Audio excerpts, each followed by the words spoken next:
Hi everyone, Mark here from ConnectMe.ca, your #1 fitness studio digital marketing agency in Canada. Today, I just want to take 10 minutes of your time just to talk to you regarding fitness marketing trends in 2023. I'm going to show you what works and what won't. First things first, I'm going to talk about lead generation. So that's the top 6 lead generation tools that you can use. Number 2, the less effective tools, so the bottom 6. Not necessarily mean that they don't work. It's just less effective. Third, I'm going to talk about the most effective membership conversion strategies, and fourth, the less effective member conversion tools.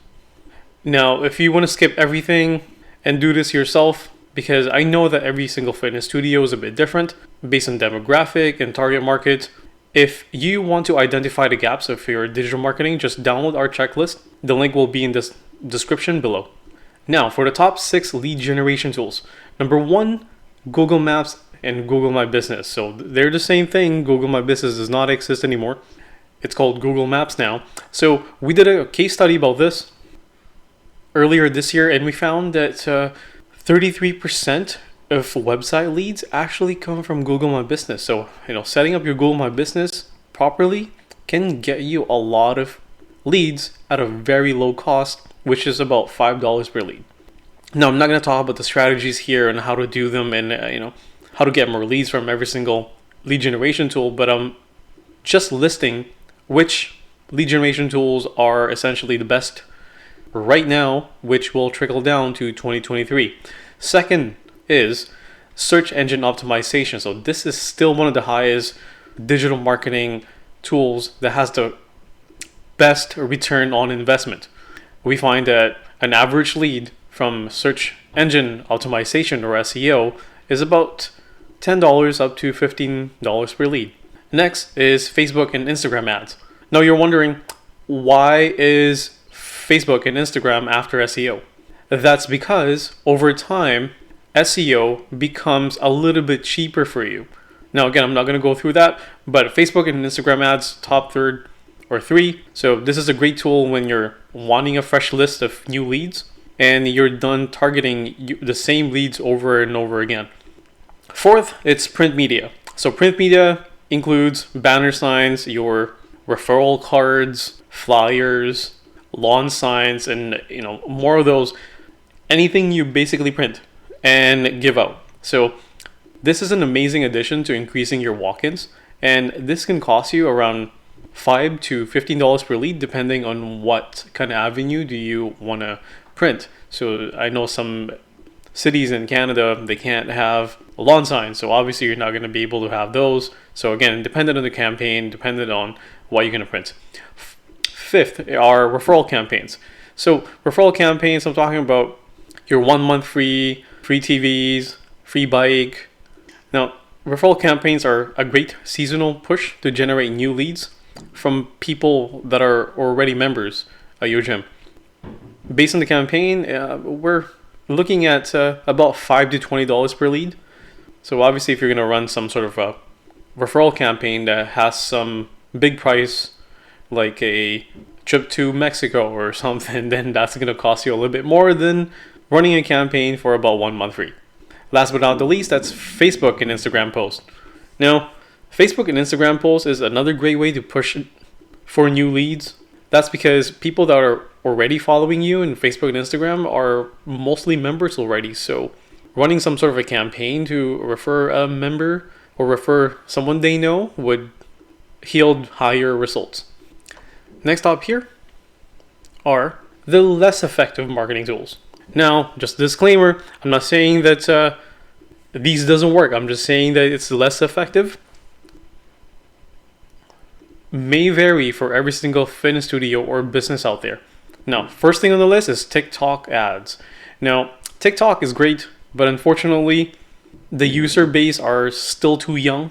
Based on TikTok trends, so we read about 50% of people who are TikTok users are under the age of 24. Now, I could have the stats wrong, but 50% is a lot.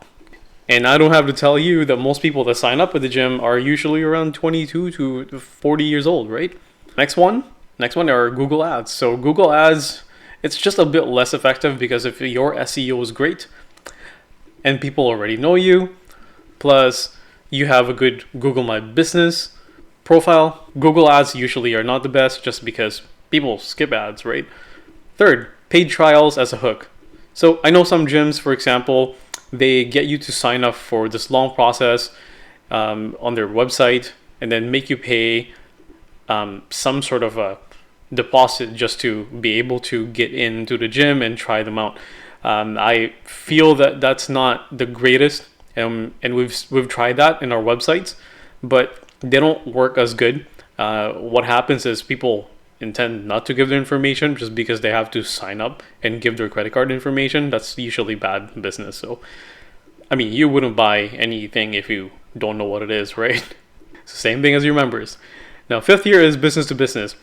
Now, this is essentially not good, but can yield high results if you have a person who's doing this all the time. So I'm talking about a corporate guy and a salesperson who's always at your gym trying to make or trying to create relationships with other businesses around you. This could be good, but sometimes this is too time consuming. So I just see that gyms don't do this. If you are a specialized studio, like for example a virtual only type of personal training, then this might work for you because your target market and outreach would be way different. Now, last but not the least is our YouTube ads. YouTube ads right now are way too fast. We hate them because you have to watch 2 ads before looking at the video that you want. I mean, you probably watch some ad before you watch this video, right? And who likes that? On top of that, any ads that you see, especially if you're watching from a smart TV, you can't even click the call to action. So YouTube ads are more effective for brands that are just trying to do some brand awareness. So if, for example, you are a Good Life studio, then I think YouTube would work for you just because Good Life is everywhere for brand awareness. But if you're a non-franchise studio, then I think YouTubes are less effective for you. Now, next thing here are the top 3 member acquisition strategies. Now, nothing has changed for the past, I would say, 3-4 years. I am consistently seeing that having a salesperson is usually the highest and best investment that you can have to convert your leads into members. Having a salesperson alone can amount to a higher return on investment for your leads because you paid for those leads. And if no one is converting them, well, they're just sitting there. So get a salesperson and mine that database. Now, if you don't want a salesperson, you can still utilize email campaigns and SMS campaigns because together that makes up about 55% of conversion. Some studios that we work with, they don't even have a salesperson, but they do have email campaigns and SMS campaigns that convert their leads to a member. So we create all that for you. If you are interested in doing that, just contact us, connectme.ca/book, and we'll talk to you about drip campaigns. And last but not the least, the top 3 things that's hurting your member acquisition. First thing that I see are the buy now options on your website. So if you have some sort of a buy a membership now option, that's probably hurting you a lot because we did install a recording feature in one of our websites for one of our clients, and we found that they do go to the buying option, but unfortunately, after they see the money and they have to put a credit card, they usually just bounce back and close whatever they're doing. So I highly suggest not to put buy now options on your site. Instead, capture the information and convert from there.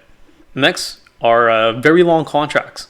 So if you have 2-year contracts or anything over 3 years, even, just stop those because no one wants to sign up for that long. Well, not that no one, but imagine looking at 2 different contracts, 1 year and a 2-year. Yeah, sure, there's a $5 difference in your bi-weekly, but say, hey, why can I not get the 2 years for the price of a 1-year contract, then in the customer mind, he or she will be like, never mind, I'm just going to go to a different studio. So don't do that. Just take it out. And third, no catch free trials. So if you're giving out free trials for like say a 1 week, 2 weeks without any consequences, then that's hurting you. I'm also saying that free trials are actually great to capture people and new leads and maybe even new members, but there has to be some sort of a consequence for giving out a free trial. Maybe get a deposit for a key fob or a strategy to convert them. Now, we'll be able to help you out create all of those. So if you're looking to do an overhaul with your marketing for 2023, download our gym digital marketing checklist. This is good for any fitness studio in Canada. So that way you can pinpoint what you're missing in your strategy and work on having a marketing strategy that isn't just good, but great. That's it. Bye for now.